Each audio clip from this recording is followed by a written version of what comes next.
Le damos la bienvenida al módulo número 5, donde vamos a estar trabajando en análisis de estructuras de concreto armado con el método de los elementos finitos. En este módulo nos vamos a concentrar en el tratamiento de problemas de concreto armado u hormigón armado que requieren el uso de análisis no lineal. Y acá por no linealidad no nos vamos a referir únicamente a un análisis de pushover. Realmente por no linealidad nos vamos a referir a los tipos de no linealidad que estudiamos en módulos anteriores. Podría ser una no linealidad geométrica, no linealidad por material, no linealidad por contacto o condiciones de borde. En esos casos donde se incurre en este tipo de no linealidad, será necesario utilizar elementos finitos no lineales para la consideración de nuestro problema. Y es en esos casos en los que nos vamos a concentrar en este módulo. En el primer tema, vamos a hacer una presentación de cuándo es necesario hacer este tipo de análisis, qué conceptos debemos manejar respecto al comportamiento no lineal, tanto del concreto como del acero de refuerzo dentro del mismo, qué consideraciones debemos tomar en cuenta en lo que tiene que ver con ecuaciones constitutivas, la manera en que se modela el material y los contactos entre los dos tipos de materiales, como pueden ser acero y concreto. Entonces vamos a hacer un pequeño recorrido del estado del arte, de lo que se está utilizando actualmente para hacer análisis no lineales en concreto armado, y vamos a revisar algunas bibliografías y codificación internacional que pueden presentarse como guía en este tipo de análisis. A partir del tema 2 nos vamos a concentrar en la aplicación práctica dentro de un software determinado, puede ser ANSYS u otros. Vamos a estudiar a profundidad qué tipo de elementos finitos nos ofrece ANSYS en su biblioteca. Dentro de ese abanico de posibilidades estudiaremos los pros y los contras de cada uno de ellos y realizaremos ejemplos prácticos en los que se ha necesitado el uso de análisis no lineal dentro del concreto armado. Habiendo hecho esta presentación al módulo, vamos a ver lo que veremos desde esta clase y algunas siguientes. En primer lugar, queremos comenzar mostrando ejemplos de aplicación. ¿Por qué nos parece importante mostrar ejemplos de aplicación? Porque si el estudiante no capta el sentido de cuándo será necesario un análisis no lineal, puede resultar frustrante abordar todo el entorno y el estado del arte teórico, que es de por sí no es sencillo, no es trivial. Entonces hay que empezar con el fin en mente y hay que entender cuál es el valor de estos estudios que vamos a llevar a cabo y que implican, por supuesto, profundizar en ciertos conceptos. Para dejar claro cuándo sería posible estos análisis, vamos a hacer un estudio de 4 casos. En primer lugar, los primeros 2 casos, que son el almacén de Kimberly-Clark y la plataforma marina de Slither A, que estuvo en el Mar del Norte, son 2 casos en los que se produjo un colapso de la estructura.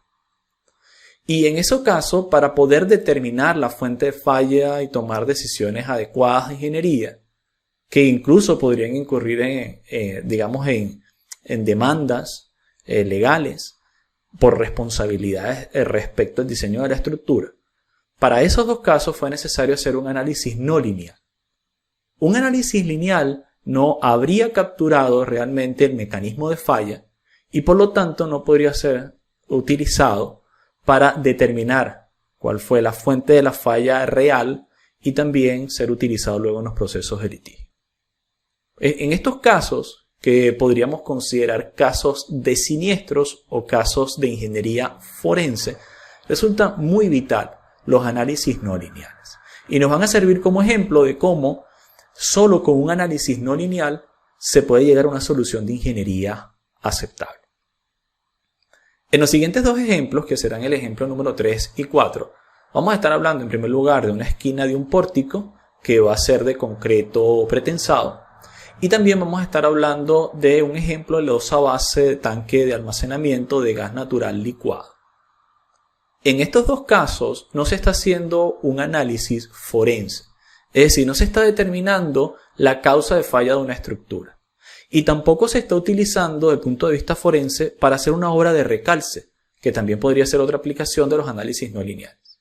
Sino que en lugar de eso, en estos últimos dos casos vamos a ver cómo el análisis no lineal tiene una aplicabilidad directa en el proceso de diseño previo a la construcción.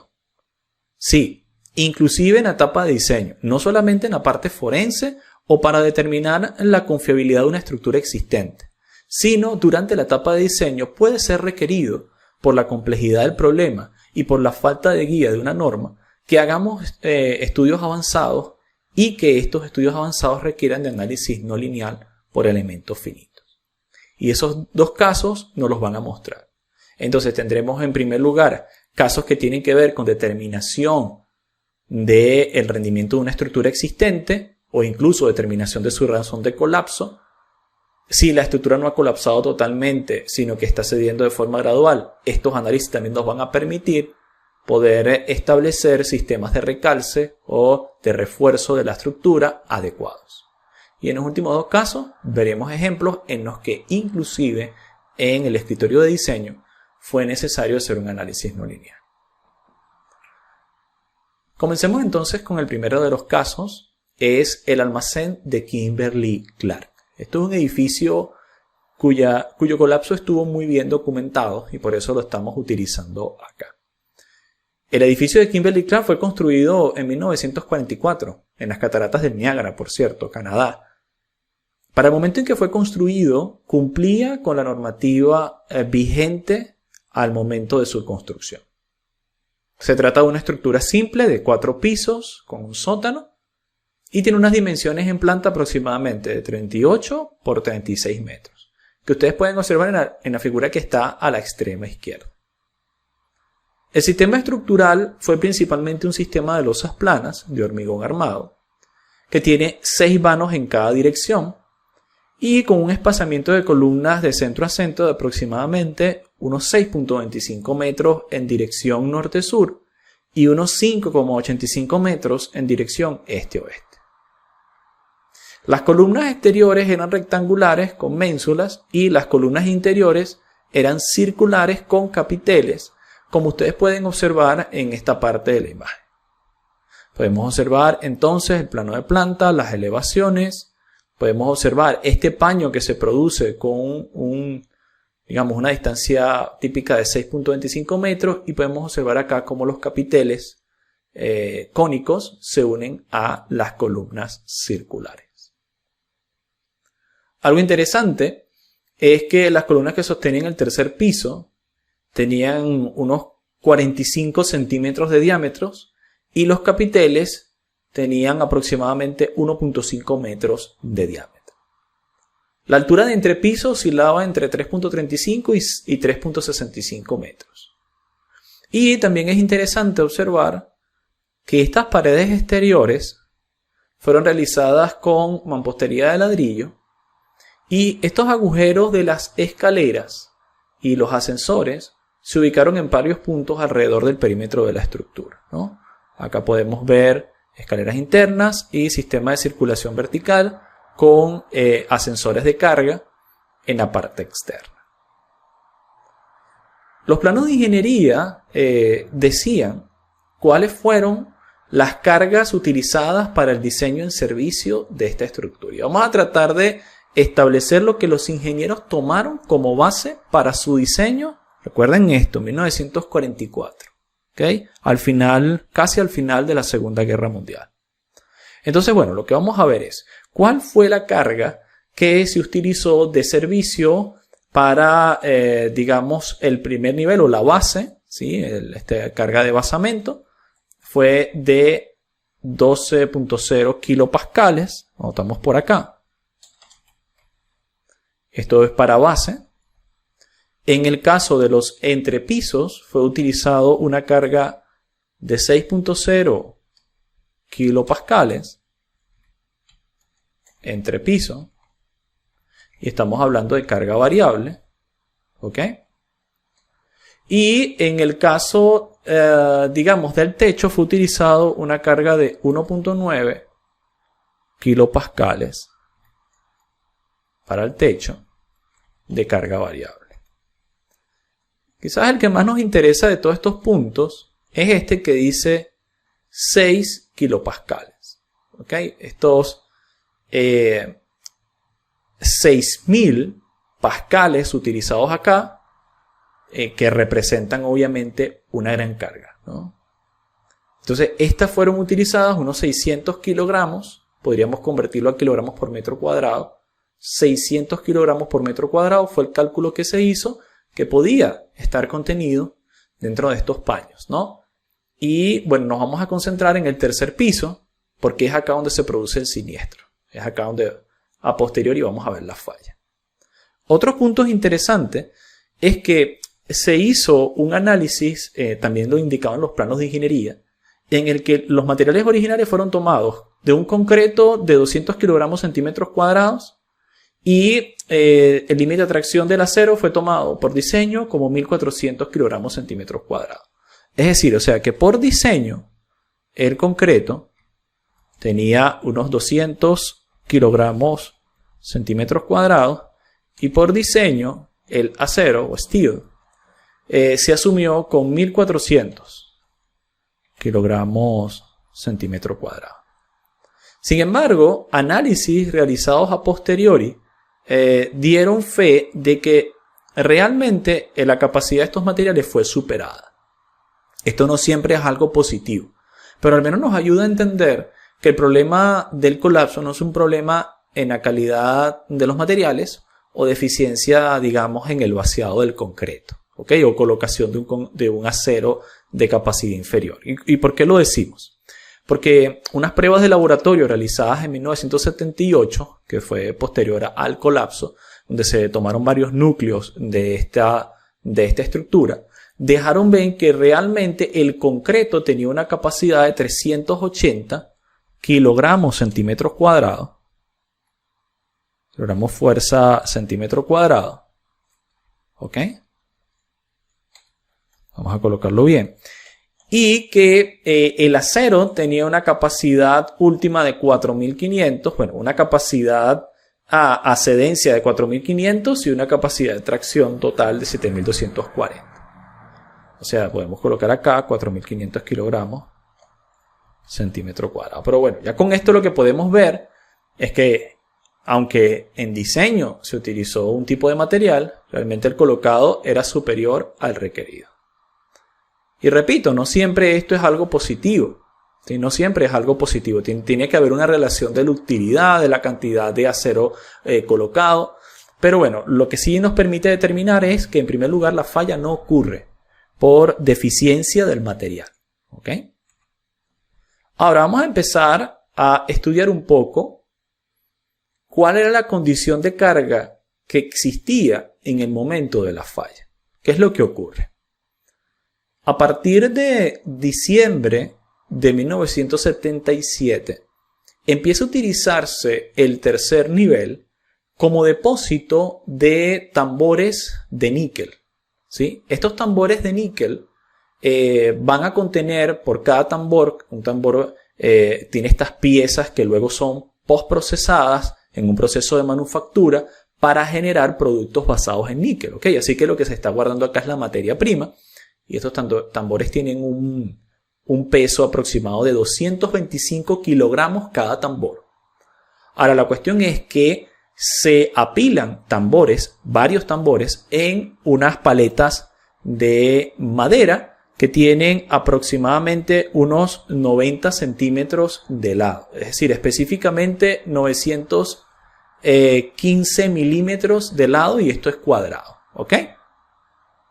Y en esa se están apilando un total de 8 tambores. ¿Ok? 8 tambores en total. Entonces, claro, cuando nosotros sacamos el área del peso que se estaba produciendo acá, nos está diciendo que la carga viva estimada está rondando los 43.000 o los 43.000 pascales o 43.1 kilopascales. Y esto es algo bastante interesante porque, digamos, para verlo en unidades quizás más conocidas por nosotros, estamos hablando simplemente quitarle un decimal de 4.31 toneladas por metro cuadrado. Pero si ustedes lo recuerdan, la capacidad de servicio establecida por los ingenieros en los planos la carga que ellos utilizaron, en el entrepiso, ¿recuerdan cuánto era? Era de 6 kilopascales. Es decir, que esto era realmente 0.6, ¿ok? Toneladas por metro cuadrado. Ya podemos ver acá que está siendo superado de forma drástica la capacidad o al menos la carga viva bajo la cual fue diseñada esta edificación. Eso ocurre, repito, a mediados de diciembre de 1977. Empieza esa operación de almacenaje donde todos estas paletas y tambores de níquel fueron subidos a través de un elevador de carga y luego transportados con un montacarga dentro del tercer nivel.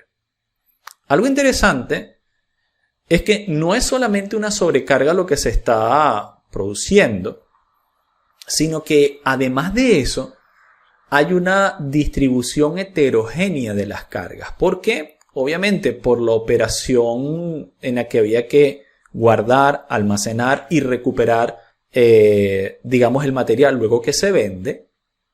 Hay que dejar acceso con uno de los vanos para los montacargas. Entonces eso genera que tengamos algunos, ejes o entre ejes, paños cargados y otros que están descargados. De hecho, ustedes pueden observar que con líneas inclinadas se está haciendo un hatch para representar aquellos paños que en el momento del colapso se encontraban cargados. Esto se pudo hacer estableciendo algunas cuentas de cuáles eran las existencias y se pudo determinar, inclusive lo podemos ver acá en óvalos, el número de paletas de níquel que estaban ubicadas en cada uno de estos paños, ¿no? Que recordemos que estaba alrededor de unos 6 metros, 5 metros de cada uno. Entonces tenemos acá 70, acá 15, acá 84, acá 60. Es decir, es una carga bastante heterogénea. En enero, específicamente el 4 de enero de 1978, ¿ok? Existe esta carga y se produce un colapso de la estructura. El colapso de la estructura lo pueden ver acá con esta línea que dice línea de fractura aproximada. Y esta línea, este sector sombreado nos deja ver que unos 16 paños fueron totalmente, o sea, se perdieron totalmente, ¿no? Dentro del área de fractura. Inmediatamente o de una forma casi simultánea, cuando esto cae, se produce un colapso sobre el nivel inferior, donde por cierto es importante notar que en el segundo nivel había una operación de manufactura de productos de papelería. Por lo tanto, existía mucho polvo y también otro tipo de materiales inflamables. Al producirse el colapso, o casi de forma simultánea, también ocurre un incendio en el nivel inferior. Y ese incendio es el que termina por devastar toda la estructura. Se come completamente la estructura, ¿no? Y esta termina colapsando en su totalidad. Lamentablemente, en este incidente mueren 2 personas que eran los que estaban operando precisamente la edificación, tanto en el tercer nivel como en el segundo nivel, ¿no? Donde estaba la operación de papelería. Vale, ahora, ¿cómo determinar cuál fue el problema? Porque aquí se presenta una cuestión. Los que eran dueños de la operación de papelería del nivel 2 demandan a los dueños de la operación de almacenaje de níquel, alegando que el edificio cae por una sobrecarga de almacenamiento. Sin embargo, como los testigos presenciales lamentablemente pierden la vida en el incidente, ellos también alegan, los demandados, que no fue culpa de la sobrecarga, sino que realmente lo que ocurrió primero fue el incendio. Ocurrió un incendio por falta de mantenimiento y por mala gestión de determinados productos químicos en el nivel 2, y que ese incendio entonces debilitó la estructura superior y es lo que produjo el colapso. Entonces, en este caso, nosotros debemos determinar si realmente puede decirse no, mira, realmente es de esta persona, la culpa es de otra, o puede haber algún lugar para la duda, ¿no? ¿Cómo determinar realmente cuál fue el mecanismo de colapso, ¿no? Esta aseguradora, pues, por lo tanto, de esta edificación, contrata un estudio avanzado por elementos finitos, donde era necesario hacer este estudio avanzado para poder capturar el mecanismo de colapso. Ahora bien, ¿qué tipo de análisis fueron llevados a cabo? ¿Qué tipo de efectos fueron tomados en cuenta para este análisis? Bueno, en primer lugar, se tomó en cuenta el efecto de no linealidad del material. Por cierto, acá en la no linealidad del material se utilizó un modelo constitutivo basado en la teoría de campo de compresión modificada. Esa teoría de campo de compresión modificada la veremos más adelante en clases y vamos a hacer un ejercicio no con la versión modificada, sino con la versión original para que podamos adquirir un criterio, ¿no?, de cómo este método se aplica. Pero es importante señalar que precisamente por eso es que estamos viendo estos ejemplos de aplicación antes de pasar a la parte teórica, ¿sí? Porque hay que mostrar primero cuál es la aplicabilidad de este tipo de análisis que ustedes podrían hacer en consultorías típicamente, ¿ok? Y bueno, obviamente eso requiere de ciertos conocimientos que veremos más adelante. Entonces, repito, acá se utilizó una no linealidad de material con un cierto método que veremos más adelante. También se tomó en cuenta la no linealidad geométrica, ¿sí? Ustedes saben que esto, por lo tanto, implica una actualización de la matriz de rigidez con la matriz de rigidez geométrica. Se tomó en cuenta un efecto de acción de membrana, asimismo la degradación de la resistencia por temperatura, y por lo tanto, si tenemos una resistencia en función de la temperatura, era necesario también el quinto punto, que es un análisis transitorio. ¿Por qué? Porque si un elemento estructural se ve sometido a altas temperaturas, su falla no se produce de inmediato, sino que a medida que el tiempo de exposición al incendio aumenta, también será mayor el deterioro. Por lo tanto, acá había que utilizar el factor temporal para hacer el estudio. Hubo necesidad de llevar a cabo un análisis transitorio. Hacemos una pequeña acotación acá con lo que se llama acción de membrana, ¿no? Esto es un efecto bastante conocido. También se conoce como acción de membrana arqueada o compresiva, ¿vale?, en losas de hormigón armado. Y se produce como resultado de la gran diferencia que hay entre la resistencia a tracción y la compresión del hormigón. El agrietamiento del hormigón que se produce en la parte inferior, como podemos ver acá, el cracking, ¿verdad?, provoca una migración del eje neutro hacia la parte superior que va acompañada de una expansión en el plano de la losa hacia sus límites. Sin embargo, si existe una restricción de esta losa a esa expansión luego del agrietamiento, entonces va a producirse una fuerza de reacción que tenderá a comprimir parte de la losa y que a fines de nuestro análisis va a mejorar la resistencia de la losa. Se produce una especie de trave debido a la compresión porque se está restringiendo lateralmente el mecanismo de falla de esta misma losa. Entonces, en esos casos, para nosotros poder capturar lo que realmente ocurrió acá, ¿sí?, como el agrietamiento, y acá sí que está ocurriendo ese mecanismo de restricción lateral, era necesario tomar en cuenta la acción de membrana. Eso fue tomado en cuenta. Eso fue gracias a que el modelo de elementos finitos base utilizado tomaba en cuenta ese efecto. O sea, dentro del elemento finito fue programado, ¿vale? Y vamos a encontrarnos con que también nosotros podremos contar con ese tipo de elementos en nuestro análisis. Bueno, ¿qué indicaron los análisis? Acá podemos ver dos gráficos de los resultados. Lo que vemos en línea segmentada es lo que podría estar representado, y de hecho es así, por el análisis elástico lineal, mientras que lo que vemos en línea sólida se está representando entonces el análisis no lineal. Acá podemos ver la deflexión o flexión en milímetros desde el paño CD y la flexión en milímetros en el eje A. ¿Ok? Recuerden que quizás el CD, el A y el BC son los más complejos porque eran los que tenían una carga más heterogénea y además es donde había mayor concentración de de paletas de níquel. Ahora bien, si nosotros empezamos a ver acá el análisis, podemos observar que el análisis no lineal nos está indicando que la máxima deflexión posible antes del fallo, ¿sí? Porque aquí se está incurriendo en plasticidad, la máxima deflexión posible antes del fallo es de aproximadamente unos 45.000 kilopascales en carga viva. Unos 45, mejor dicho, kilopascales en carga viva. Si ustedes lo recuerdan, la carga viva promedio que calculamos para la edificación era de 41.000 pascales, mientras que aquí nos está dando 45.000 pascales. Entonces, no estamos lejos, ¿vale? Realmente de la solución. Pero noten ustedes que realmente por solución lineal, la capacidad era muy inferior, rondando los 24 kilopascales.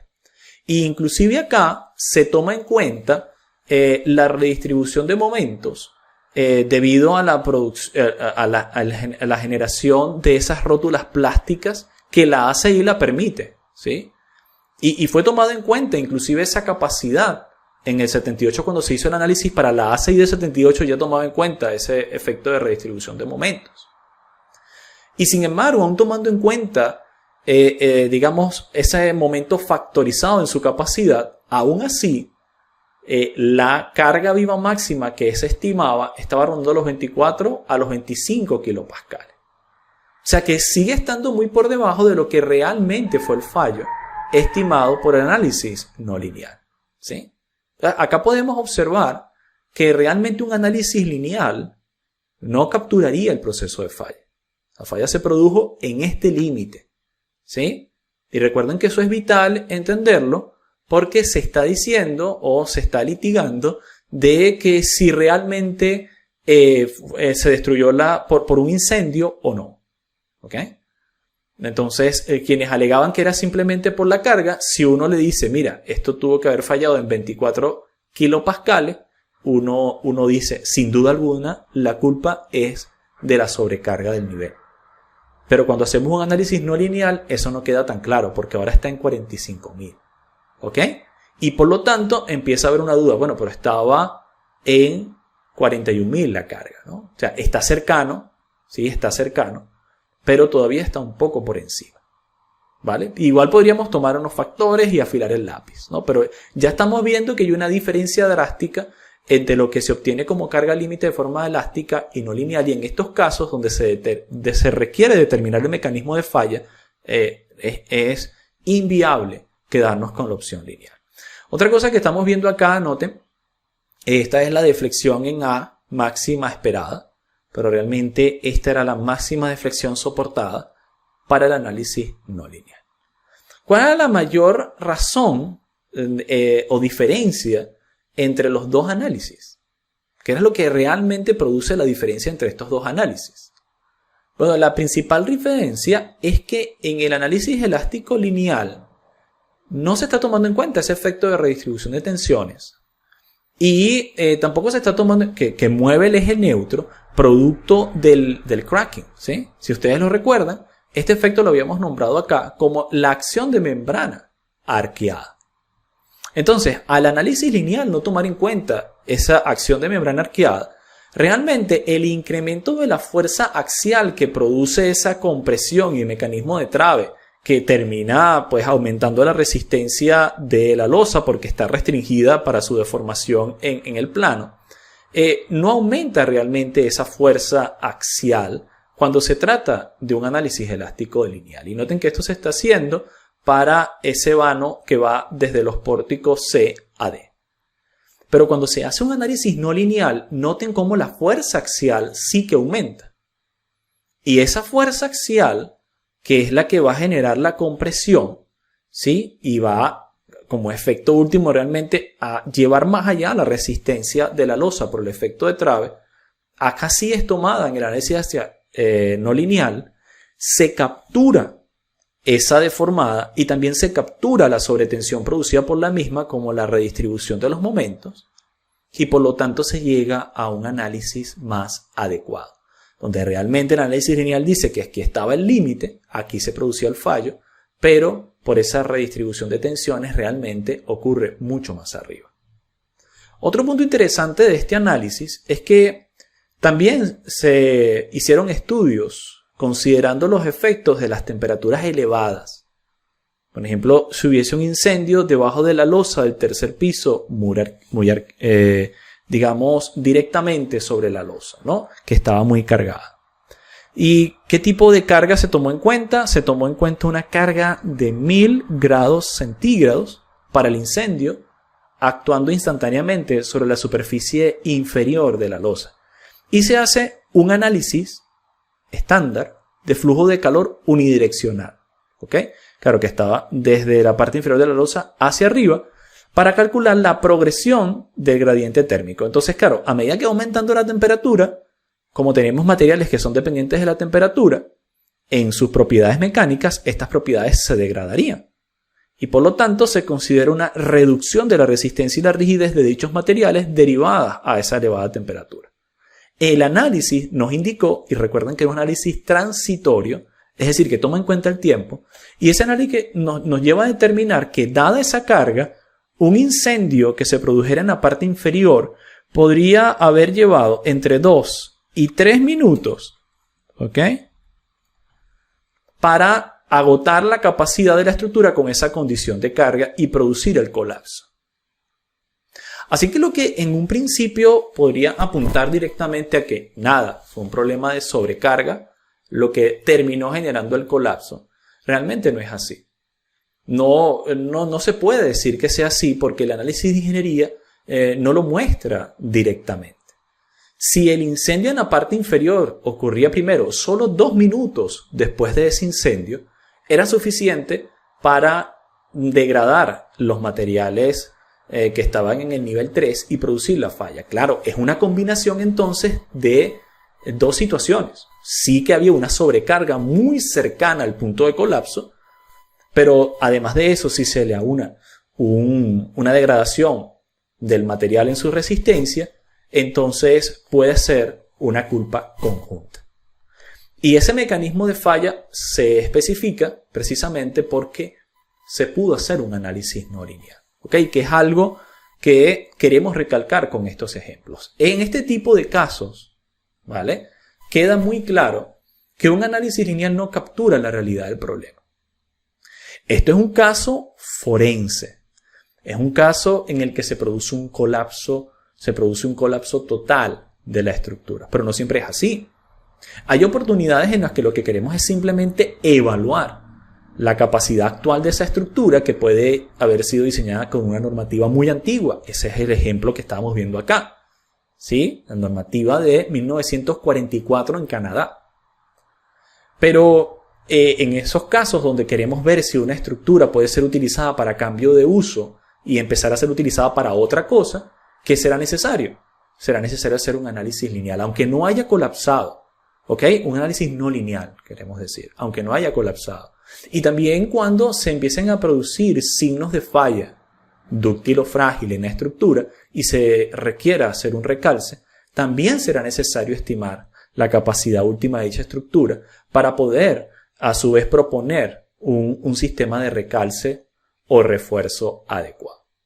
Entonces, esto es uno de los primeros ejemplos que queríamos compartir con ustedes. Esperamos que sirvan para ir despertando la curiosidad.